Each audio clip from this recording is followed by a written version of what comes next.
Papa, Cindy a l'obagaté. Cindy de qui a un fouille à Saint-Esprit. Galates 5, verset 22. L'amour, la patience et la bienveillance. Nakuta na Cindy 4 fois. Cindy n'a pas le bien à tel mode. C'est Proverbe 14, verset 1. Une femme sage bâtit sa maison. Moi, c'est.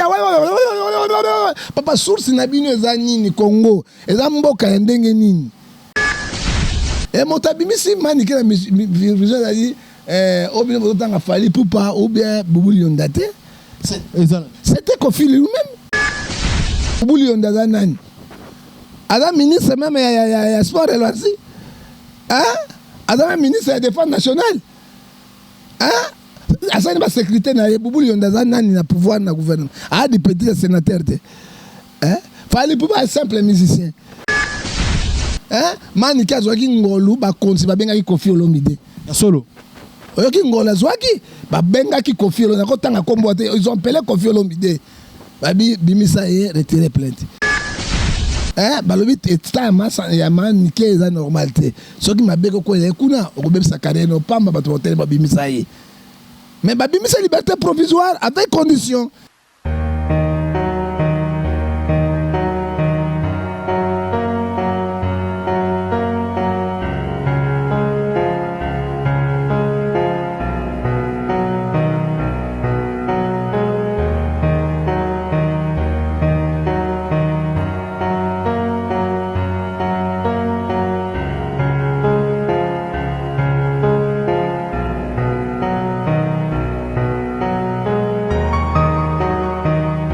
Chers internautes, bonjour et bienvenue à ce énième numéro de votre émission Dieu des Stars. C'est bel et bien Dielo Mata à la présentation. On est quand même Sarabini Baboune. Tout y a Congo source, les lots, il y a à boire et à manger parce que on reçoit pour vous le prophète. Moutama Kambu Babi Soga Yé Abima Pampa Baté c'est actualité oblige il s'agit là des prophètes Ngefa Naende Dielo Mata alors me ramène ko panza ma mundengene zo kendele mais avant déjà de passer la parole à mon invité.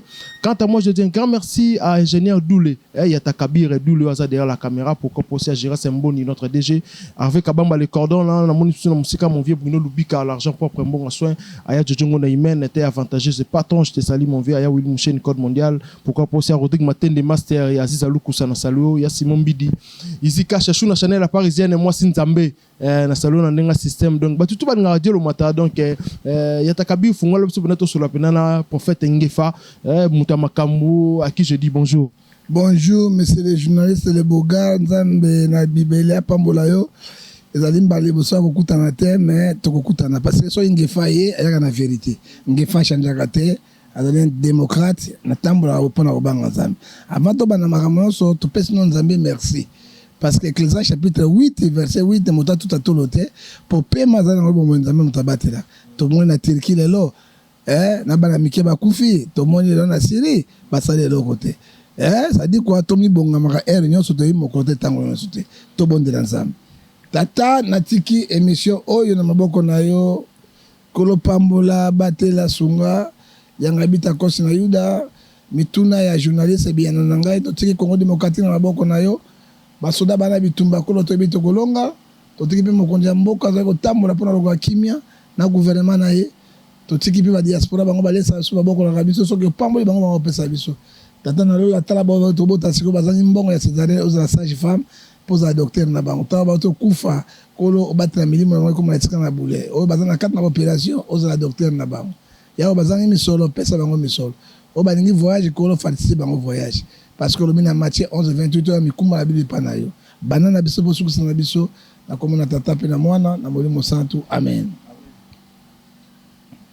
Merci beaucoup prophète Ngefa to kota déjà ndenge to ba déjà actualité oblige to banda to yambayo parce que to betano mo masolo mke arrivé à papa hôtel ko ya awa mais c'est puis ndenga soreille pesina ko mokonzambo ke pina bande ko mususu ya politique moi analyse mke par rapport à ça na ebité arrivé à papa mususu amona ba chijango bike papa yaki me ayo zo bala mususu bike no ayo ko kota sous esprit mabe na mboka ba kufezali ba profession mususu to mundu ba to la mais na ebité yo analyse no ko ban omoni likambo ya ba prophétie ya mabe Exode 20 verset 16 tu ne porteras pas de faux témoignages avec ton prochain papa il est là comme spécial ya wate Jean-Paul II ayaki awa 2 fois.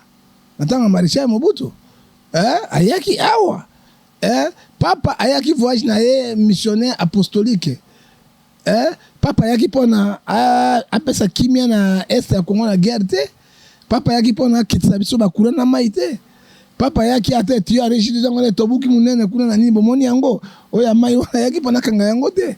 Papa yaki mission na ye comme prélat, comme catholique, aye pe a condamné bato nyonso oyo ba force étrangère oyo mena bango za na Congo pona ba ressources na bango babima asali mabete mena ngai papa condamné pinda Kagame parce que Paul Kagame nde yemona seigneur de guerre yende na makila ya Congo. À part ça, papa yaki pour changer l'oko morote et puis nano toka monter parce que Éclair chapitre 1 verset 10 alobi likambo ya sika ezali na sema belete papa kwa na likambo ya sika parce que ezali premier pape oye na République démocratique du Congo te. Surtout quand tout nous répond à fermer parenthèse on va pas tu auras qui ba ndeko musu ba CPT ba bindenge ni cardinal Mbongo na ba air ba pesa ki parole tikala ko remixer chef de l'état te na katu alors chef de l'état mtasala ki moi makasi mingi pour papa ya ninga chef de l'état ki papa ya ki ay photo ndima yango ezali diplomatie Tshisekedi même cardinal avant comme na mboka il faut accord à chef de l'état ba banga ba incident entre religion na pouvoir voilà. Même Tchao pour comme un cardinal, ezali kaka Mobutu Mutandimaki. Oyo pe ambongo ba comme awa, ezali Kabila. Mutandimaki akoma Mosengo. Ambongo ezali kaka Tshisekedi na Kabila nde bandimaki ba koma. Ça dit quoi? Dans la vie, to senga nzambe pesa so sagesse. Tu peux être intelligent, tu n'es pas sage. Tu peux être sage, tu n'es pas la science. Yango Salomon senga ki nzambe science, sagesse, science, intelligence pour Akamamboka.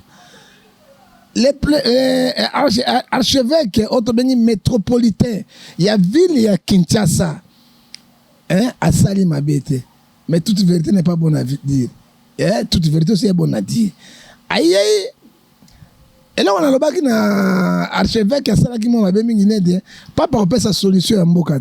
Solution à Mboka, c'est un gouvernement, un président, un conti à Mboka.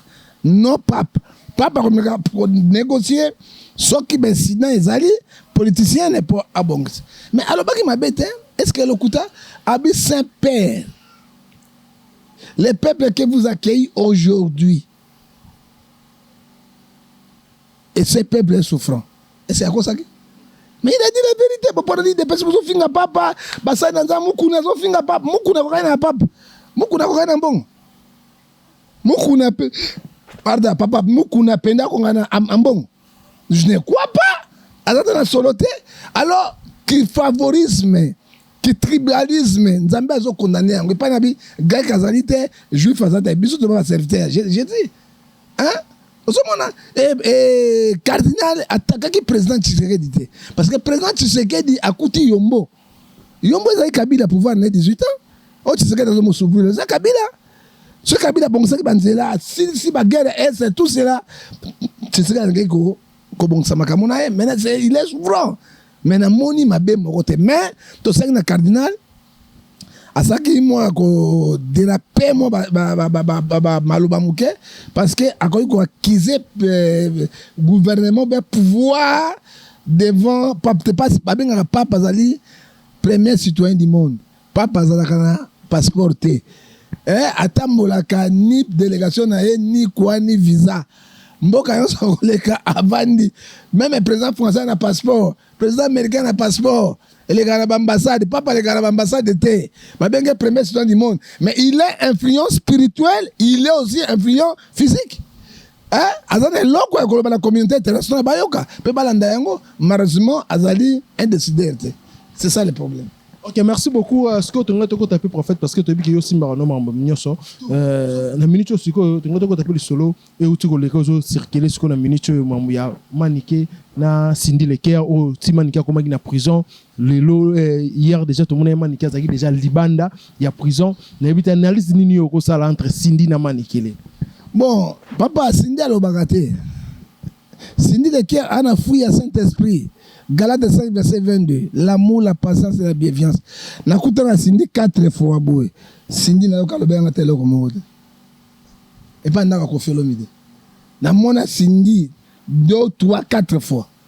Na yoka Cindy a lobi tata arabo. Peu ake. C'est une bonne femme. Hein? C'est Proverbe 14, verset 1. Une femme sage bâtit sa maison. Moi, c'est papa, source Nabino Zanini, Congo. Et Zamboka Ndenge Nini. Hein? Motalamoke na tonga bani ko finga moto bino bozo sentir bon nango bien. Alors, article 12 a constitué le but, tout Congolais sont devant la loi. Ben, si nous avons déjà menacé à quelque chose qui a justice, où est ma belle Cindy à Saina Kofi? Où est ma belle Nazo Ebate? Et là, on est condamné dans le monde. Hein? Il y a pas injure. Dans 1 Pierre, chapitre 3, verset 9, Dieu condamne les injures. Et puis, dans la Constitution d'Abisso, dans l'article 147, hein? Punition et injure. Et ça a 2 mois, 6 mois, 2 ans avec une amende de $5,000. Injure. Il y a un peu d'internet, vous avez un injure facile. Il y a une télévision, un injure facile. Au moins, quand on doit dire qu'on finga. Mais, papa, avant finga moto, Galate 6, verset 4, Omitala yo moko nanu. Moto wanga na ko finga moto. So na mosala nzambe. Parce que pour talinga on va moto pe azali pe moto. Ce n'est que normal. On mitala nano. Pourquoi bino eloko ya mabe bino faciliter ngo? Nzambe azo condamné Ephésiens 5 verset 11 bon condamné biloko nyonso ya mabe pa ya moto zo sala. Et réellement manike ko na prison. Et moto bimisi manike na prison ali obino moto tanga fali poupa ou bien bubuli yondate. C'était Kofi lui-même. Ah, mais hier, ça, la vidéo est pas naïe, Maniki a lobby à remercier Boubouli Yondelaye, à remercier Aigle de Kawele. Lobby à Aigle Zanan, Boubouli Yondazanan. Adam ministre même, il y a sport et loisirs. Hein? Adam ministre de la défense nationale. Hein? Asa ni ba sécurité na Boubouli Yondazanan na pouvoir na gouvernement. Ah, des petits sénateurs. Hein? Fallait pouvoir être simple musicien. Hein? La justice et si mami ezali na kati ya justice ministre de justice zawan. Et justice est indépendante, article 151 de la Constitution, aucun pouvoir et qu'on appelle ça injonction dans la justice congolaise. Et article 220 la justice est indépendante. Bon tikabiyo kayo kanabilo baloba. Mais il y a mon taloba qui moment. Il y a zala ka ba ki makameleka ki tango ba téléphone zo le ka ba transitaire. Hein? Mani ka zo ki ngolu ba konsi ba benga ki Kofi Olomide. Solo. Oyoki ngola zwaki ba benga ki Kofi Olomide ko tanga kombo te ils ont appelé Kofi Olomide. Babi bimisa ye retirer plainte. Tango Pacho de fi wera kangaka na prison makala. Moi j'étais parti kota Pacho bengai. Même c'est Pacho na ko benga wera. Na ko benga mapato sur la porte kala obima. Et na bengi mango sur la na bango c'est wera ye moko no retirer plainte. C'était wera lui-même. Quoi manike ba benginde Kofi ye moko na sindi. Kofi ye moko azwaki ba pele ya ba konzi na ko tanga bino ba kombote. Hein, balobi eta masa ya manike eza normalité. Soki mabeko ko ekuna okobebisa carrière no pamba bato hotel babimisa ye. Mais babimisa liberté provisoire avec condition, avec poursuite juridique. Mais il y a lobby, il y avait condition mais il y a déjà lobby que ceux qui vont continuer deuxième bord ezali wana nde bo mena ka sampa. Owana et la kisi Galate 6:7 c'est que l'homme aura semé il moissonnera. Hein, wana etali susu mutute na pesi yo biloko wana na okota maman wana mingi te parce que tout le monde le connaît. Ozomona so ka beti deuxième bord. Yo ka sabili pamba. Liberté avec condition. A ko toucher te, a ko lobate, a ko sala te, so ko respecter l'état te. Hein? Alors l'état ko kamaton article 12 tout Congolais sont devant la loi. Manika ministre te, hein? Ba conseil spécial président ba prendre makala. Ba Jean-Marc Kabundi bazo vana na makala ba caméra directeur cabinet chef d'état un homme fort ba tena makala ke manike ya zune ngolu ya ndengo parce que na santé na ye de ba monaki et ce qui a continué yango et ça dit quoi ba tomsi ba kufa na prison makala ba kundaka bango ba saka l'état le côté parce que l'état l'icône après Nzambe c'est l'état. Après Nzambe c'est l'état mais to na mode de cela mki to mona pe côté musu famille ba répliquer ba bi que non façon ba ko kangaye eza yango te ba kangaki ba kangiye ba so filmer ba kangiye donc non lobi conseil pena munene ba so filmer ye caméra ba so filmer ye pe manike nani bande kuranga ore ba meme na kalamba bandine na mo fleury ba enesco na kala botika biloko wana kaka papa ba tala tota la Congo tota makamezo le kana Congo ça awa na Congo ni papa moi ça ba zo bune ba so filmer bango hein. Hein? Kuluna simi mbele bazo filmer ngomba na mbala.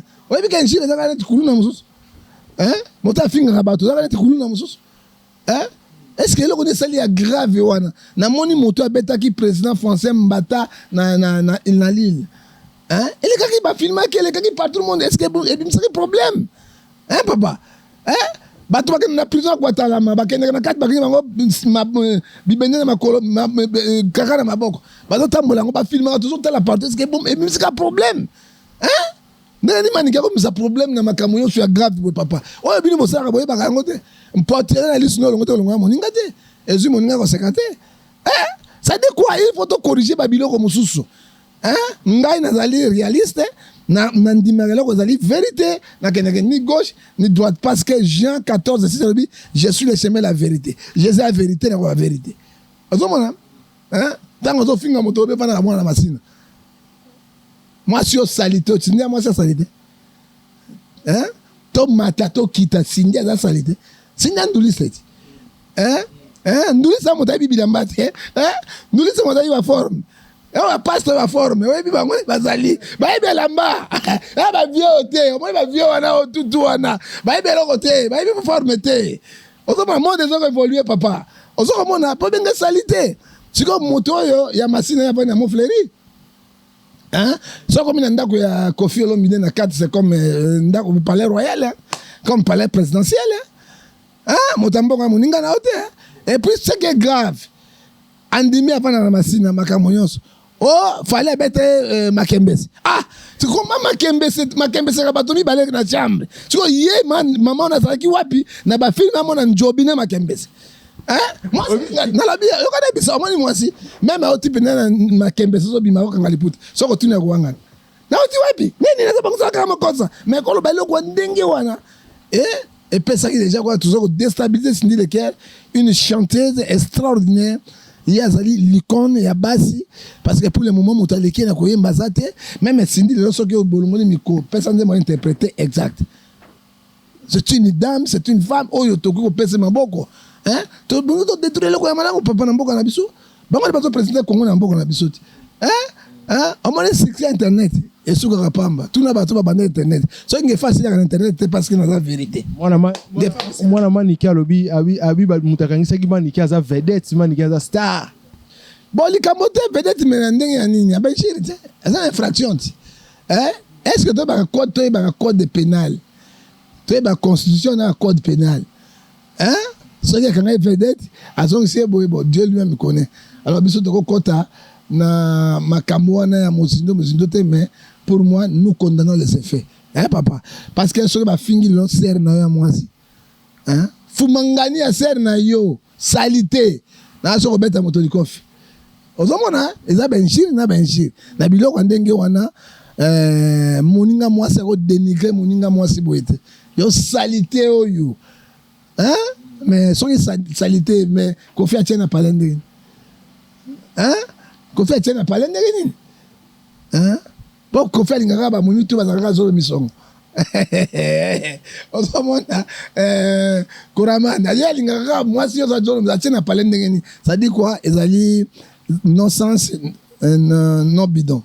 Il y a un sens de lobby, mais Maramango et qui souvent des mots parce que tout le monde a fait dernièrement sur l'étoile est circulé parti en bras d'autres au Panzaba audio moro au natif le colon des rôles bas circofi l'homme et puis et bien peu placement lobby que non il y a yebi que Cindy Abimarara n'a pas lité mais là n'a 4 ou 5 stars est-ce qu'on changer nini na bala moi ça n'a pas la vierge ça va carré Makembese kaka njobi na banjobi nani oloba siko tanga ndena monya boy mobali na beton njobi abeta Makembese me ozali bomati nani papa na ba musulman ba kome balezai e bani na shaba e kiti na Kisangani boke na Équateur boke na bandundu na Kisasa na ba Congo na kati océan na mwanda non ezali naissance fait bozo la Cindy atambolaki pourquoi pour faire quoi et qu'on changer Kofi te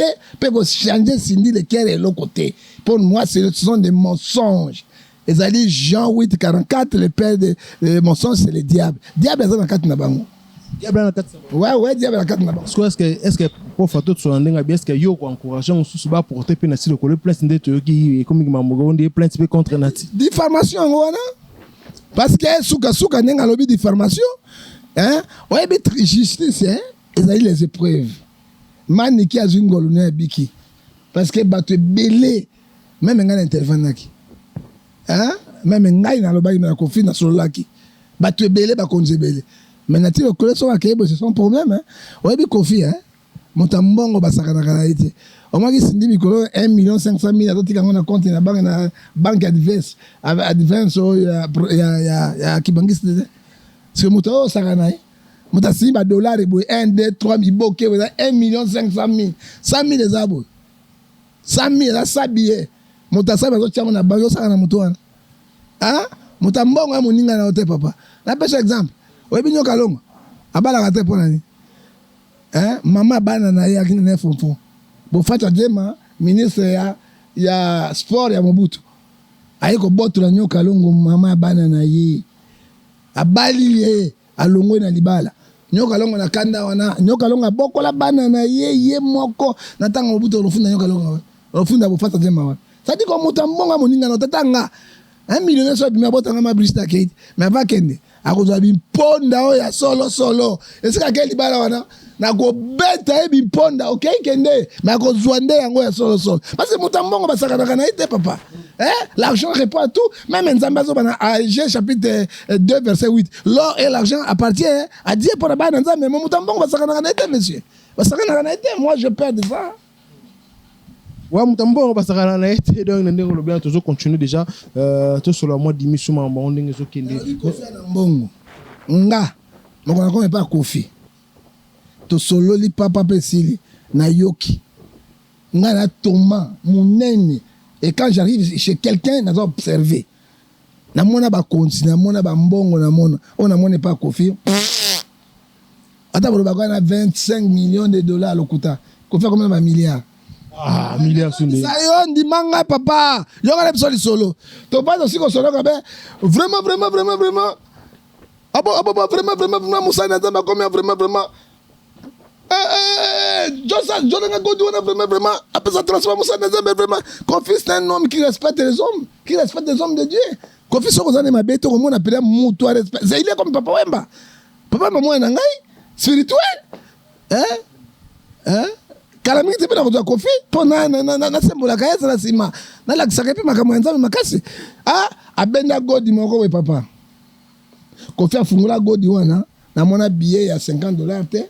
$20 te, $10 te. Na moni 100 nabero, 100 plein boye. C'est combien? Oui, parce que millionnaire zani. C'est combien 1 million de dollars, c'est combien millionnaire? Hein? Na lobby na yo, il a quoi 2 millions, 3 millions? Et na bangi Kofi. Na juka lar na pesinga bon na bonde na ke. Des enfants na ke. Ah vraiment Moussa Nzamba na makamba sinyo vraiment na les gens de zo beta grave zoko tango vraiment Moussa Nzamba papa on m'a donné ba 1000 francs à poche boy Kofi azo manyataka ba 1000 francs $100 100 nyatango et tondi poche wa papier à mouchoir. Ah vraiment Moussa Nzamba vraiment Moussa Nzamba wala ba $100 so mutu ya boye yo tia temena ndenge. Hein? Attends la bête avec Kofi li misanga na zonga soute. Na zonga soute. Papa na zonga soute. Mais si on a une moto ya boye, on a zone ça, j'ai vu ça à mes yeux. Kofi c'est un patron, un bourgeois. On a zone ça lelo. Kofi fumer bateau. Bon andande ba saka biloko ata Kofi c'est un patron, c'est un bourgeois. Alors moto bokoluka ya makam. Botika ya ça na paix. Ça na paix net sindi na ye. Où est le mal?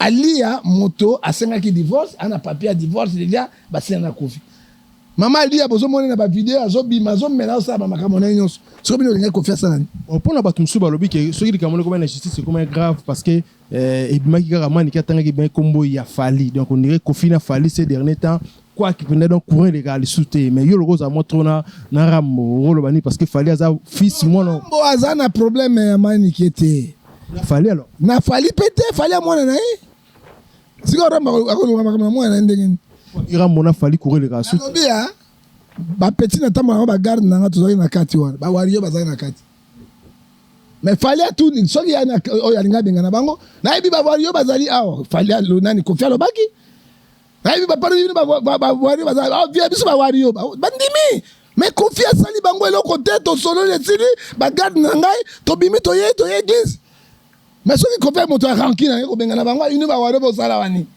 c'est ça bon mon Kofi musika boyebi musika moi je ne fais pas l'avocat du diable hein Kofi n'est pas mon venir mo kanisanga wana hein Kofi aya kutibisa bani ko binda nzembo na nini tata mombaye wana ah tata mombaye wana marenga na ko Nzambe yepe kuna ayi tata mombaye wana abi na ye na mai na miso oluka donc to betali biloko na Kofi mais ce que par rapport ya ndenge le bon batu suba tu na so ndenge ni ko tu na prophète ngevate yo za mosala Nzambe Kofi Olomide ba traiter bango batu mokili trop musique mondiale mais yo kanga mané parce que ba traiter bango ki batu ba kisi mambe tant to komi Jésus devant Dieu je voulais prier Kofi aboina sambela Kofi abinga mona sambela Kofi abani ko saso nazali na bato abani ko lila mawana Nzambe pa ne pa pam esili amen Nzambe bisinga bi milimo yoso yangai pour baka montakisi te montakisi akomisa komba Yesu c'est ça le problème alors ba na wana tout milimo to ya biso Nzambe robina biso lo konina Hébreux 13 verset 17 boyo kabango botosa bango bon ça m'a fait considération dès qu'on fait un bagabasa in Nzambe et ben nanga depuis le Niles de ça beba na kama kamuna parce que de c'est bon ça a mettre na rapenza relation bien té et alors on Kofi mtabandaki Kofi ko banda été Kofi bandaka été mais Kofi banda Kofi ba na ngana mission ya sangoti na saraki abi prophète ngefu ko taka na makambo na saraki lo côté. C'est ça le problème, Kofi Abandakate. Mais je vais Kofi Abandakate, yo Moussa Nanzam. Que dit la Bible, Matthieu 18, verset 20 à 22. Toli Misabaninga Mbala, tout ça, pourquoi pas vous pardonner? Hein? Pourquoi pas vous pardonner? Hein? Ça dit quoi? Matthieu 7, verset 16 à 17, beaucoup de babango na bisale na bango, misale na bango. Hein? Mais na moni mabe moko ya kofite, na monité, il n'est pas orgueilleux, tout cela. Na baibisi bagarde prophète ngefa za wana vraiment voilà que ça prophète ngefa vraiment mais ba dumusu ba ba contacté alors akoya mpe moto yo sauté parce qu'il a déjà un grand monsieur un grand artiste oyo premier artiste congolais a joué disque d'or certifié par Snap par papa soko le bibongo batu ya ba warrior ba lobi Snap ko sarate ba beta ba mona komba kofite ba batu ba zongo moi j'ai vu ça à mes yeux obi disque d'or et longia moto ba tche disque d'or et appelle au nord et ba commis certifié par tel je l'ai vu nga ona zoloba na image awa na zwaki yango awa na appareil na ngai pas Snap pas Snap mais pas papa ezali o papa kufa ya bana kasite et Kofi azana ngo mokote azona le 30 novembre 2008 le 30 novembre 2008 Abiso que zaki bongo depuis Kofi Azon pourquoi pas le blanc parce qu'il y a le blanc presque tout le blanc tayo le bonga air fallait bimisi yaye Kofi a papa Kofi a ba niveau ya ba fallait pour pas na ti aboti fallait pour pas Kofi Azon que na maturité ba koko na ba vie ozona nanga azana ngo 4 je l'ai vu à mes yeux ba ko zwango ba bimisi yango na mona ya papa wemba ba ko bimisa yango ba ina yango et je l'ai vu Kofi Olomide et yemo ka zaki tourner à ibipete botikaka motema mabe bomoni eloko te boloba te et Kofi lui-même ne savait pas c'est garde corps de nyama corps qui na ko sanga prophète tala yango ça dit quoi yango yo caméra zo yango ba komi awanini Kofi Olomide 2008 l'artiste africain de la décennie l'artiste congolais le plus titré de tous les temps. Yangoyo. Naza porte part à Kofi te. Naza mosa na faire la vérité parce que Kofi a comme quoi Yesu ne kulusi. Cindy a comme quoi Marina Marti. On va aussi ça va njoto. Balobia wa le plus titré disque vendu 99 449 exemplaires vendus en France. Certifié par Snap. Yo moni yango? Hein papa? Certifié par Snap le 30 novembre 2008. Yango yo. Et puis aza nango moko te aza nango 4 mobimba certifié par SNEP. Kofi azaki na tante ya kolobaka biloko ya mike 2000 € barochero batabule bani un grand compositeur d'état. Oyoki nzembo na ye oyo tokota déjà les gens par rapport ndenge les gens des autres il y a d'autres gens balobi que lelo sur le marché les gens des ali mais maki presque nzela moko na album balle de match ya JB Piane puis album a fallu Formule 7 mais babi so to tamboli na bababo tamboli na bakwa ya kin album ozo bête ozo cartonné ça Formule 7 a fallu pour alors les gens ezo betaté donc les gens de ya ngbo mo ba créer ba bezo ba créer parce que album ezo betaté yo rolobani Kofi a choisi un album de hein Kofi na album na ye et choisi donc il va Samuel Eto'o OK Mbembe OK Mbembe FARDC hein ma voilà oyoki siko nzembo emba mwana moko ndie kotaka bolo Kofi Olomide okabi on a choisi te soki balobi l'homme le plus titré na Congo c'est ezali nani oyo disque d'or ça fait pas SNEP moko c'est Kofi Olomide. Kofi Olomide aza na kokera na ite ngala kopesa témoignage na ye quand bazaki na problème na Papa Wemba c'est comme Kofi na Fali et Papa Wemba moi j'ai encadré il priait chez moi to Fali na Papa Wemba tozo solo ayebisi ngai bo soki ngai na kufi moto ako remplacer ngai na musique congolaise oyo ti ekoza Kofi Olomide ayi oui pas nini ba on attend habiter abi Kofi Olomide tant que na vivre la musique to bana benga savant c'est un poète c'est un compositeur ane loko na katamakira ataka komba moto te qui était Papa Wemba hein qui était Papa Wemba question de me répondre son père tant on demi moto il faut banga moto et c'est juste là où ça me dit qui fanatisme favorisme qui fanatisme Galate alors Jacques chapitre 2 verset 9 Fali akotika kaka Fali mwana hein mais papa akotika la papa rappeur et acceptant quelque temps boyokango un grand rappeur oki biloko ko fa beti rappeur beti pe mani na zanango eza don nzambe apesi ko komparaka Fali na papa na ide Kofi reste Kofi oyoki papa Kofi reste Kofi o comparer biso na église ko la cardinal Mbongo o comparer na beveke o batikalité parce que cardinal Mbongo avant comme cardinal Mbongo azaki na bokomi kola hein la diocèse le plus riche oya ba anglais alongwe kuna ayo koma na Mbandaka hein Mbandaka Bikoro il était radical ce qui ba ponaki ya Mbongo comme cardinal parce que ba compétence na ye oyoki Kofi camarade ya ba président camarade ba premier ministre ya Kat Afrique ya ba gouverneur to kei matanga awa ya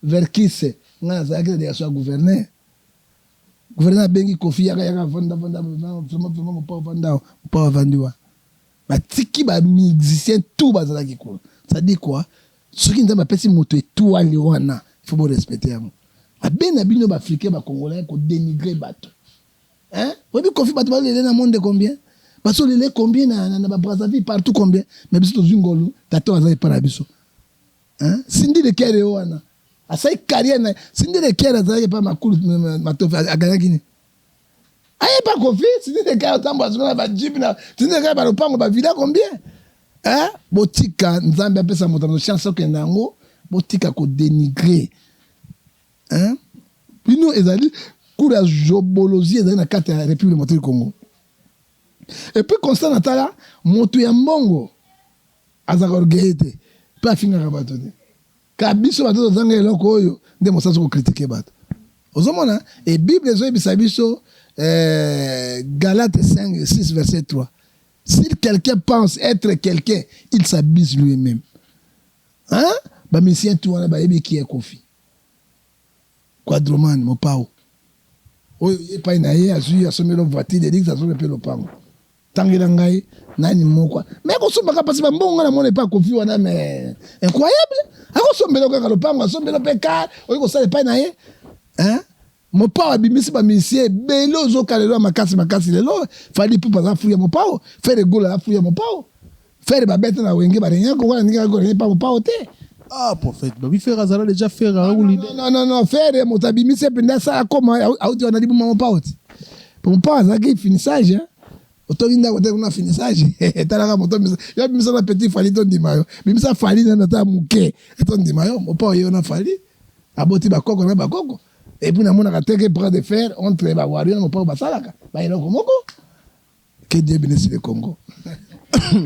Merci beaucoup Yatakabi, tu comprends vraiment la souka question souka tout nizaka que le tout monde tout le monde Yatakabi presque tout le monde na matonga na osha bazo buka pena ba planning ba buka parce que déjà na ebité ba famille ming pe les lo ba lobi ke ba vivaka na ba mbongo nde ba tiaka mo ba entreprise ba miki wana mais le gouverneur a décidé bazo buka parce que bango ba vivre ndeni moi synthèse amuke parce que tu comprends vraiment la souka bon de ko ko ça motuna on a fait tout na yango kaka bino ba journaliste Kinshasa salité. Gouverneur c'est le côté. Boy na boy. Salité poubelle. So que na ville kwa mbandaka na likasi na Lubumbashi. Omoni propriété za wana. Okobang. Na moni pousser et la nini chasser na mbandaka de. Sika awa bino bozo tonga no. Et sika koteka likolo ya terrasse. Mbule ko bete komi boucher. Bonga ya salani. La loi est dure, le reste de la loi. Parce que c'est connu. Ah, c'est ni ville naïe. Hein? Kimbuta sa ki yango akoka kite, ngobila ko signer ville naïe où elle est mal. Hein? Mwindo bozo mona musu ya éclairage public ya ngobila ti. Hein? Banzela musu parallèle zo mona zo bimaka wana sengobila gouverneur profitant mto salango. Opération kini bopeto motazo li eloko ayibi ko tshana poubete na ko azumola nyama ya boki na nzela chasse ya boki na siko bolingi nini ngobila ko lokota ngo na maboko na ye papa hein il fait son travail botika na ngobila chance asala musala na to tale loko ne koleka kinshasa salite mingi mais ça qui kama wa to koma lelo et toi ba kinshasa ezali capitale ya République démocratique du Congo siège des institutions ezali awa. Et puis, la recette, on a bakondi, banda présidence, ministre intérieur, finance, budget, pour tia bizé moko colossal. Pour quand même Kinshasa et comme propre makas. Parce que quand on a mbongo, il y a $800,000, il y a gouvernement provincial, gouvernement Ngobila Kokoka Musalawana. C'est un bon gouverneur, il y a peuple, un bon gouverneur, il y a comprendre des bateaux. Bazoko Sabino, ba pesa ba misu ba mbongo ba longwa wana. C'est une vérité. Le gouvernement provincial a sombi banda kwana nyozo tire ne kitambo. Mais baboya ko bima dele ko kasi ko ngani. Tracteur ekoti?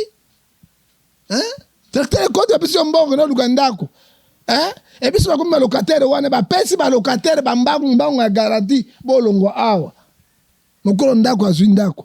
Ateke su moto mosusu. Siko moto ayaki na kuti e yoma nini? Tracteur. Est-ce que biso ba congolais to lingani? Hein? Frères, aimons-nous les uns les autres. Tous en abolingo ya mboka na biso. Hein? Oyebi na pesa la version biblique Bible mingi. Jean 13 verset 34. Je vous laisse le nouveau commandement. Aimez-vous les uns les autres. Tolingani te? Yo zui mbongo. Molingo tika molingo na pasi yo bimi okimi okei otekeli ndako ya yebite. Asutuka bo tracteur ye e bandi ko buka. Oyebi obomi milima bato combien? Les 100 innocents. Apocalypse 6, verset 10. Hein? Quand un malheureux crée l'internet, écoute, il est déjà quitté. T'as la ennemi à Congolais. Les alliés Congolais, mon Tomi Linganité. Hein? Tomi Linganité, tout ça pour mon côté. Hein? C'est quoi Lingini?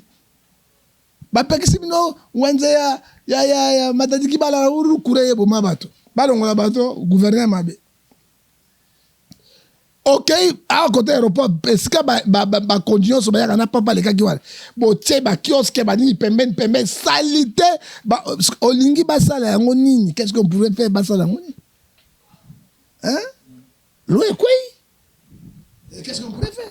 Merci beaucoup. Je pense que tu as vraiment la souka na prophète Ngefa. Je pense que tu as yamba la sima poto beta suma sole belé nae na ebité sko bambo te na bato balandu et puis parole la souka par rapport. Na pesi kana chaîne nabino boye lelo ndamba pambo nabino bokinde liboso mbote ami balel musu na pesi esusu deuxième mbote na ngai na Séraphin Dungu na kati na France grand prêtre père nzambe apambola ye Eric Lele boss na kati ya Panama nde moto makambo na mofleri nzambe apambola ye na pesi mbote lisusu na Joseph Kabila Shinarambo opese mbote na pesi mbote na Shinarambo omimoto Shinarambo to ngai na pesi mbote sika za ekula pambola papa calme na yewane bank sakabato calme na mona te papa calme wana nzambe apambola ya lulingi na ye nzambe apambola ye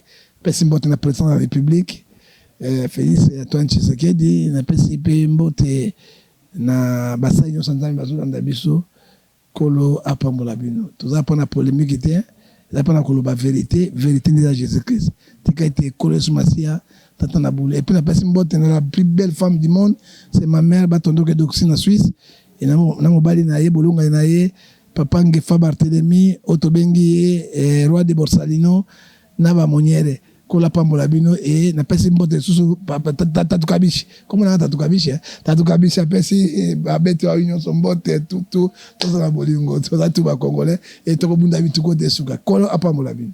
Ok, merci beaucoup. Je pense que ça en est fini. C'était là le prophète Ngefa. Cet entretien a fait énormément plaisir. Tout balandi sur la Congo Source. Un grand merci à ingénieur Doule Yatakabi Ozaki au four et au moulin derrière la caméra. Pourquoi pour ça, Gérard Semboni, notre DG. Et avec Kabamba les cordons, tout balandi Rabiso. Vos likes, vos commentaires, et ça fait énormément plaisir. Plan Mediro là, Horacio là, et puis pourquoi pas aussi Gradiro, la maître Carole Chaming, les génies du barreau. Je pense qu'on se revoit à la fois prochaine quoi. Bye.